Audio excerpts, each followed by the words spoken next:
Hi guys, Allison here, the Bored Housewife. Thank you so much for joining me for another week's episode of the Bored Housewife. I want to apologize from the start. I have a froggy voice this week. I feel like I kind of sound like Phoebe in Friends when she gets her cold voice. But in my head, it sounds sexy, but maybe not so much. But I am going to try very hard not to cough. Allergies have gotten to me. I've never really been affected by allergies before, or like in this sort of way until we moved here. So we've had our rainy season. In Japanese, they call it a suyu. And as soon as that ended and it warmed up right away and people started cutting their grass and I lost my voice. So yeah, I've been like making this episode all week long because I'm like, please get my voice back, but it's not here. It's not there yet. So I had to just go with it, and I hope it's not too bad for you guys. But anyways, so this week, I am talking about the philosophy of body positivity, and this is actually going to be in two parts. When I started to look at this, I should have known from the start because I'm very passionate about this topic. And I've also been wanting to talk about this book called Intuitive Eating, a revolutionary anti-diet approach. So I'll link that in the description for anybody who's interested. This book also comes with a workbook, and as I start talking about this, I will talk about the workbook as well. But if this sounds like something that any of you would like to try, I just highly recommend you also getting the workbook with it.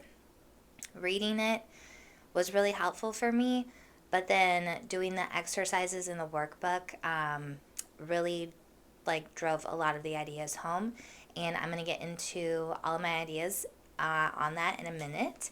But basically, I want to share how I ended up where I did and how I ended up finding the intuitive eating book. And then I also want to share with you how illogical it is that we associate health, fitness, and fashion with our morality. So there's a lot to unpack, and I've decided that we're going to do kind of two parts. So I'll do some more of the my experience, how I've gotten here things first, and some of the ideas that I learned or kind of picked up on from this book. And then next week will be more about the philosophical morality around, why it's illogical that we think of our health and our fitness and what we look like in this comparative way. And we'll touch a little bit on that today too, but we're going to get more into it next week. So, yeah. Anyways, let's get started. So much to unpack. Oh, and if you have not, share this with a friend, please. Check out my social media links. Sign up for the monthly newsletter. All that fun stuff, right? So, gotta throw that one in there. But anyways, I am sipping on some peppermint iced tea with a little bit of almond milk, caffeine-free. I'm on a caffeine-free kick right now, so I'll be sharing some more of my personal things that I'm doing in a little bit. But anyways, cheers, guys. Let's have some fun.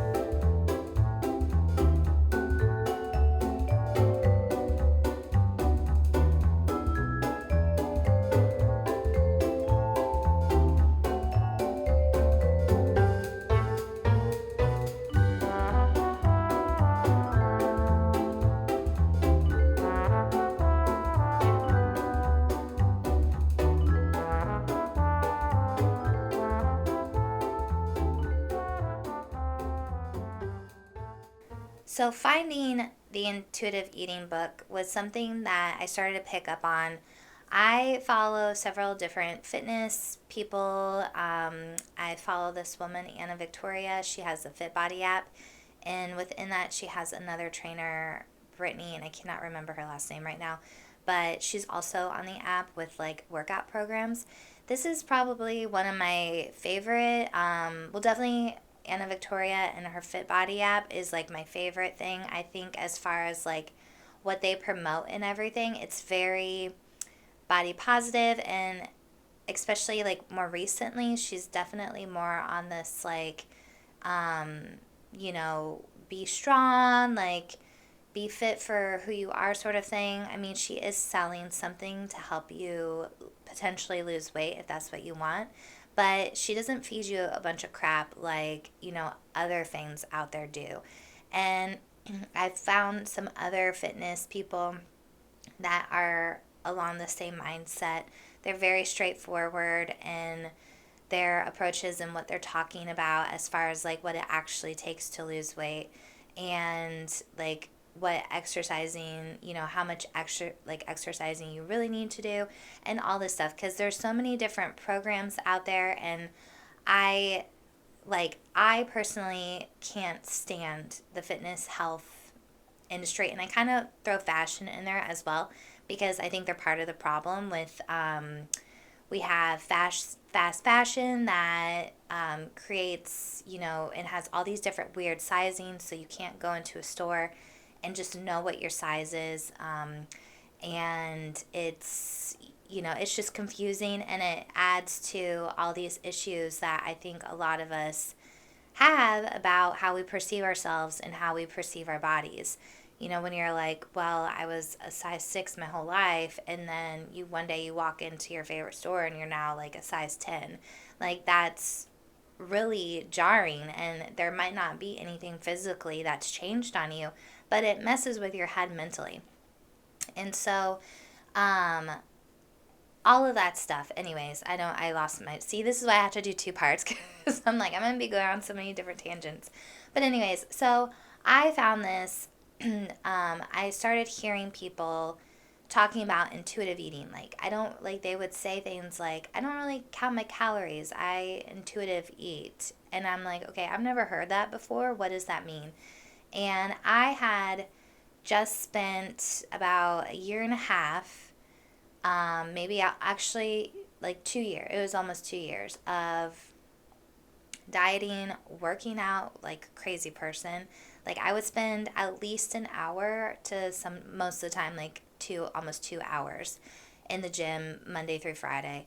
And then, I was like restricting calories a lot. So I was probably in too low of a deficit. And that's been my problem pretty much since I've been a teenager. And whenever I decided to start dieting, or deciding that foods are bad, or this is bad, I need to be eating this or that, I always go to the extreme. And there have been times when I've been probably like borderline anorexic, if I'm being really honest. And I don't like to say that lightly, because I did not have like I didn't need to like necessarily seek help to like help my problem, because I ended up, I like to eat food. So I mean, it's like I didn't have that mental block, where it was like I couldn't eat it, but it was just like for, I don't know, 3 or 4 months, I ate one meal a day, and it was not much. It was like a salad, a bowl of double noodle soup, and a low fat Pillsbury dough crescent roll. And I pretty much ate that almost every day for like 3 months, maybe 4 months. Besides the occasional on the weekend, maybe going out and having a meal or something. And then drinking alcohol, of course. You can't give up alcohol. Give up food before alcohol, right? But no, that was, so I've struggled for a really long, like, I struggled a lot. I've struggled my whole life. Well, okay, I've struggled since puberty with my weight and my relationship with food. I mean, I was a picky eater growing up. So, anyways, me saying all this is that I just had this, like, very contentious relationship with food and working out and fitness and wanting to look a certain way, and having really low uh, ideas of myself and like how I look, and just like always thinking that I'm fat, always thinking that I could lose more weight. And I never, since I was a little kid, I haven't ever really been like stick skinny. I've always been have had a little bit of something on me. Like, I have curvy hips and a butt. So I don't know why I thought, like, I could be this skinny stick person. So that's something that I've struggled with for so long. So about, I guess it's almost 2 years now, a year and a half ago. Okay, so it took me about a year and a half to almost 2 years. I lost quite a bit of weight. And I was like getting to a weight that I never thought I would see. And that was like making me really excited and happy. And then all of a sudden, I started gaining weight again. And it like happened so quickly. It took me almost 2 years to get all of this weight off. And then within a matter of 6 months, I was back to the exact same way I was again. And my workouts had changed a little bit. I wasn't going as hard at the gym, and I was definitely increasing my calories. I didn't think it was enough to take me all the way back to that weight that I had started at, but apparently it was. And, then we got orders to move here, and so I just kind of stopped working out, and I was just so fed up with the idea. I was like, I am like, if I couldn't do it that time when I had all the time in the world to do this, I was counting my calories all the time. Like, I was working so hard and I was exhausted.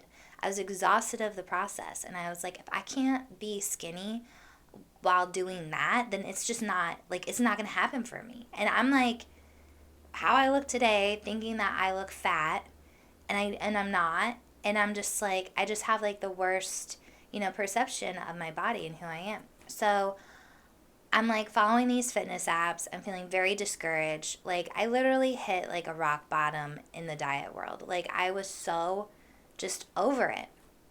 So I start hearing these girls talking about intuitive eating. I'm like, well, that sounds really interesting. What's that? And so I started to look it up, and I like watched a few videos about it, and then I came across this book, Intuitive Eating: A Revolutionary Anti-Diet Approach. And it's Evelyn Trimble and Elise Reich. I'm not sure if I'm saying their names right, but this book really has changed my perception of everything. It's given me a brand new perspective to what the health, diet, fitness, whatever industry is, and just has really helped me come to terms with a lot of different things. And so this book, I will say, is not necessarily for everyone. And I say that because I think you have to get to a mentality of, I'm done doing this. Like, I'm tired of dieting. I'm tired of, my crazy workouts that I do. I'm tired of this industry. Like, and you kind of have to mentally get there. And then when you look at this book, it can kind of now lead you into this new perspective and new way of thinking. So, just to give you a little bit of insight, intuitive eating is basically eating with your intuition. So, you're eating to feel your body, you're eating to fulfill your hunger. You stop eating when you're full. You eat with what they call nutritious allies in mind. Um, and then eventually you get to a mindset where you eat to not only enjoy but also feel your body. So I guess I'll kind of share a little bit of some of my personal things that I've worked on. And this is why I really recommend the book, because what I've realized and what I think should be talked about more that I don't think is, we all have, because this industry of fitness and health, and even the health industry, like they market you these things, just it's all just to buy stuff, right? So it's like, is this actually gonna make you feel better, or is it just something that somebody told you to buy because they're making money off of you thinking that it's healthy? Like, I think a lot of the vitamins that people take, and supplements and things like that, if you're someone who does a juice cleanse, I mean, I'm not trying to shame or judge anybody, but those things aren't actually going to be helping you long term. And you can say that I'm wrong, but I know that I'm right on this one. And if you guys totally disagree with me, that's okay. I have no judgment here. If you want to partake in those things, by all means.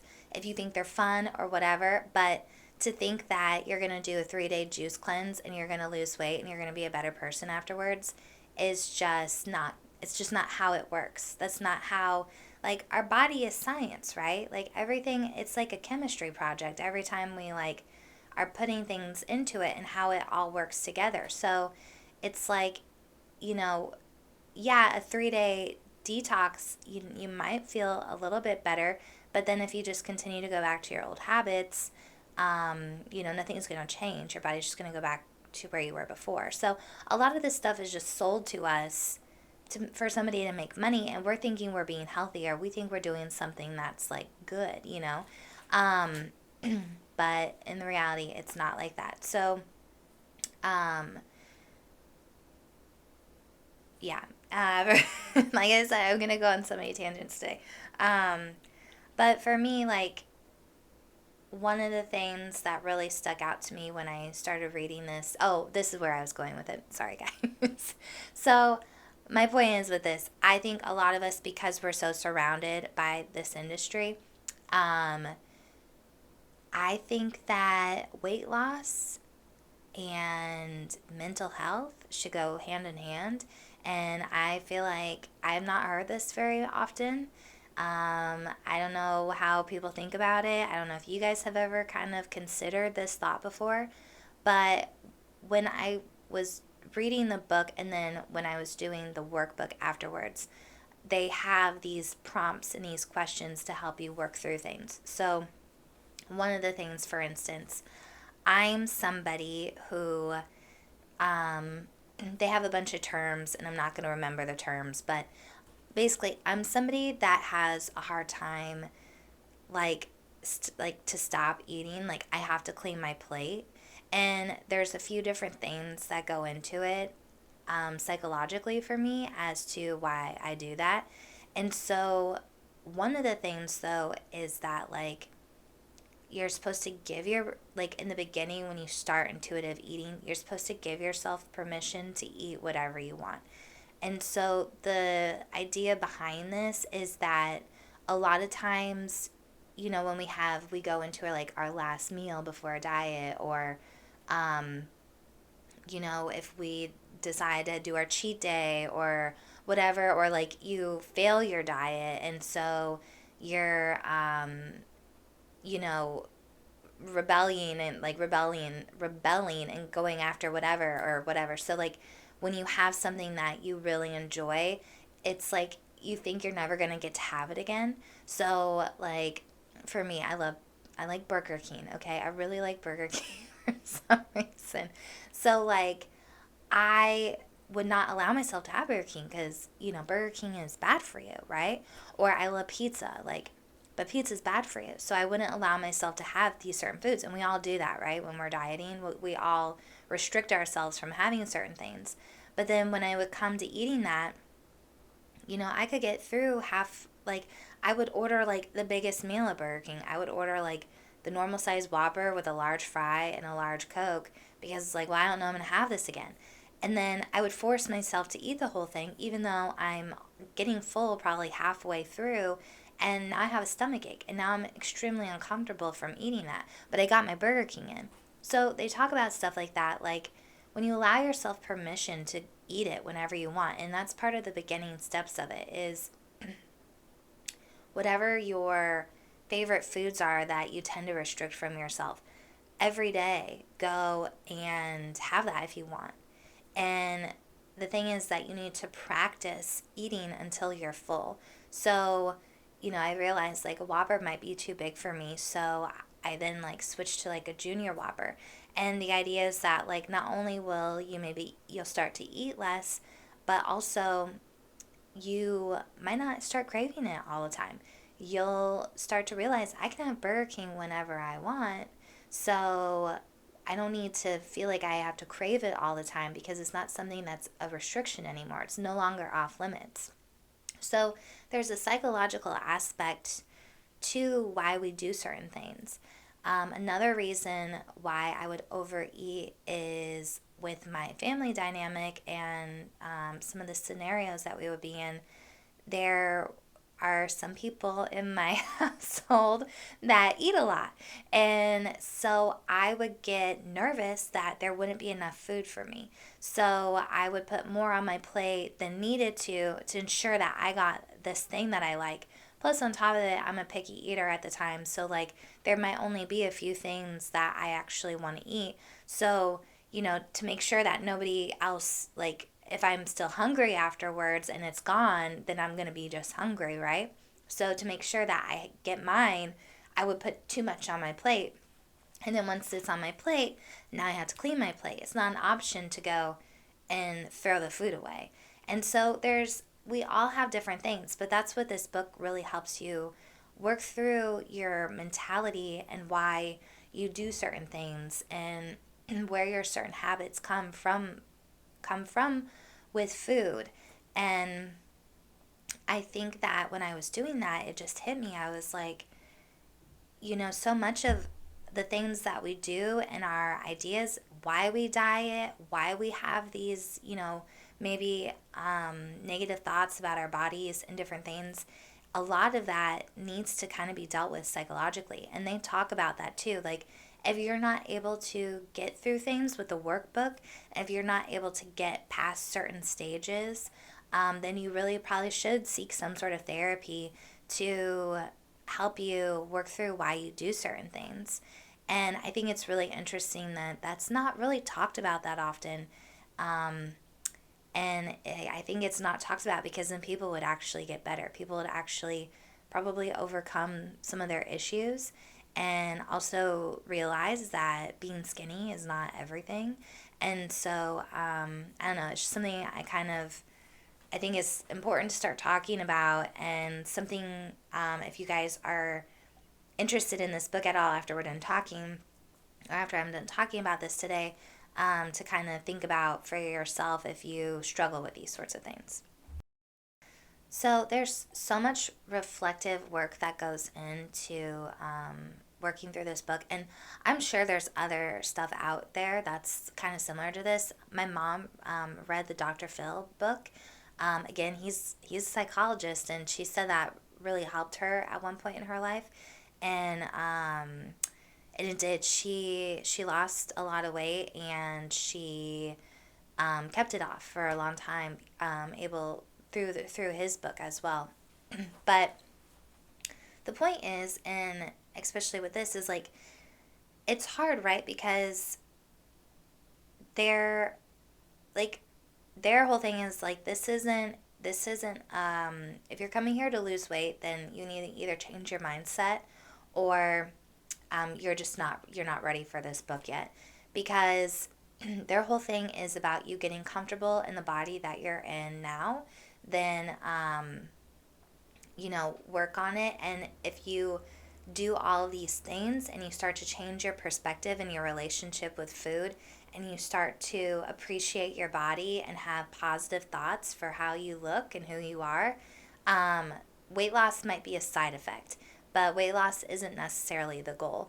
And I think that's hard because, and they talk about this as well too, like there's aspects of like healthiness that if you're obese, like that's bad for your health, or if you're too skinny and you're skinny because you're anorexic or something, like that's bad for your health. Like the spectrum of where people are and what's good and bad is really an individual thing. So we can't look at one person and think like, oh, you're skinny, so you must be healthy, and oh, you're fat, you must be unhealthy. Like we really can't say for anybody else. All we can know is for ourselves. And so I think that most of us have an idea of like, a bigger person that's active and eats well and, all of that. They're probably a relatively healthy person. They might not fit in size 2 pants, but who gives a shit, versus somebody who's a bigger person and they don't exercise and they don't eat well, and, it's hard for them to get around. then that's where like this something like this is still going to be very helpful for you because you're going to be learning new things and putting new things into practice.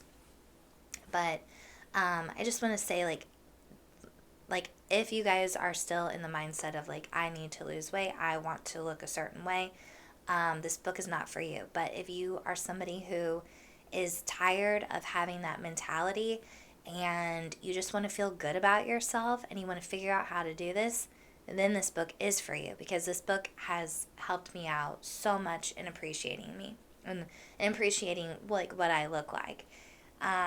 So there's a lot of reflective work that goes into this because you're literally learning a new way to eat, at least for most of us, unless you grew up with this sort of life, like this sort of intuitive eating lifestyle.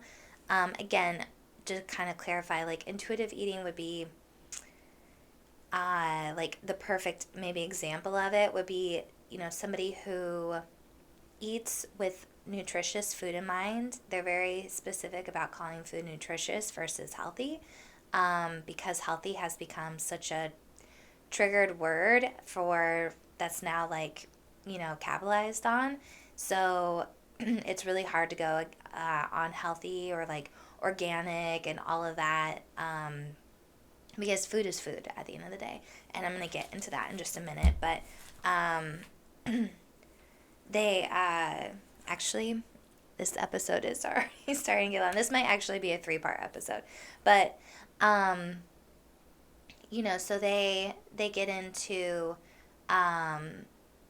eating with nutritious food in mind, and then also eating to satisfy yourself. So you eat when you're hungry. You honor your hunger is what they call it. You don't starve yourself. You don't do intermittent fasting. You don't do those sorts of things. And then you stop when you're full. So you find and figure out like where your fullness level is. And I will tell you, it takes a really long time to figure this stuff out. And it's a lot of back and forth and trying to figure that out. And then, you try to eat with things that are going to make your body feel good. And again, it's just kind of trial and error, based on what works with your body and what feels good. And then when you want to go out to dinner with your family, you just put these same things in practice, like if you want to have pizza, you eat pizza, but you stop when you're full because you know that you're going to get pizza again. If you wanted whatever. And so it's really an interesting concept because it just really helps kind of put things in perspective in a different way that it seems very obvious, but it's not what is promoted to us. It's not what's out there in the fitness industry. So they talk about also how diets fail you, and then they talk about loving the body that you currently have. Those are kind of first a few things they talk about. So saying that diets fail you,